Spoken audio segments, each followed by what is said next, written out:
Bonjour, donc moi je m'appelle Sophie Jean, je travaille pour Arvalis, l'Institut technique des grandes cultures en France.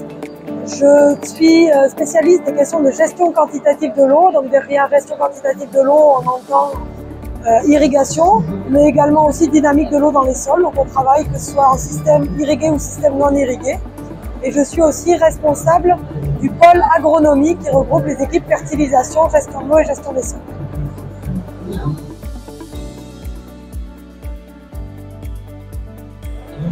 Alors les grandes cultures, comme toutes les cultures aujourd'hui et comme l'agriculture française, il faut face à un grand défi vis-à-vis de l'eau, c'est tout ce qui est manque d'eau, donc tout ce qui est stress hydrique.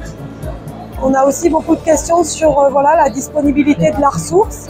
Et c'est tout ça qui va faire que c'est important pour nous de pouvoir y travailler pour améliorer au mieux ce qu'on appelle l'efficience de l'eau, donc savoir que j'arrive à maximiser ce que je produis avec le minimum d'eau possible.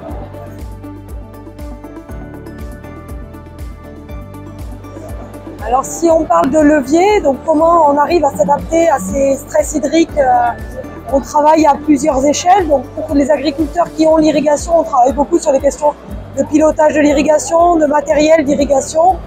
Et en pilotage de l'irrigation, une des innovations, c'est de travailler sur tout ce qui est qu'on appelle volume limité, donc réussir à produire avec du stress hydrique tout en réussissant à maintenir le rendement de la culture. Et pour tous les agriculteurs qui n'ont pas accès à l'irrigation, on travaille beaucoup tout ce qui est dynamique de l'eau dans les sols. Donc quel levier à l'échelle de l'itinéraire technique en termes de variété, de date de semis, de précocité. Quels sont les leviers aussi à l'échelle du système de culture en termes d'assolement. Quel levier sur le travail du sol, sur l'impact des couverts. Voilà, donc il y a vraiment différents leviers qui sont travaillés pour réussir à gérer au mieux cette question de ressources en eau.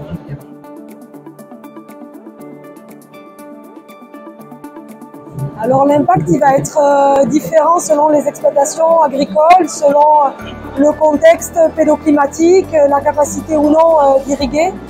Et c'est notamment pour ça que l'outil Azalée, donc qui est un outil de comparaison d'assolement vis-à-vis de la ressource en eau, a été créé. C'est vraiment l'idée de dire qu'il n'y a pas de solution toute faite, il n'y a pas d'effet spécifique pour, je peux pas dire la compétitivité va baisser. Ce que je peux dire c'est il va y avoir des effets différents en fonction de différents contextes et pour ça il faut aller essayer de travailler à l'échelle territoriale avec les agriculteurs et c'est à ça que sert l'outil Azalée.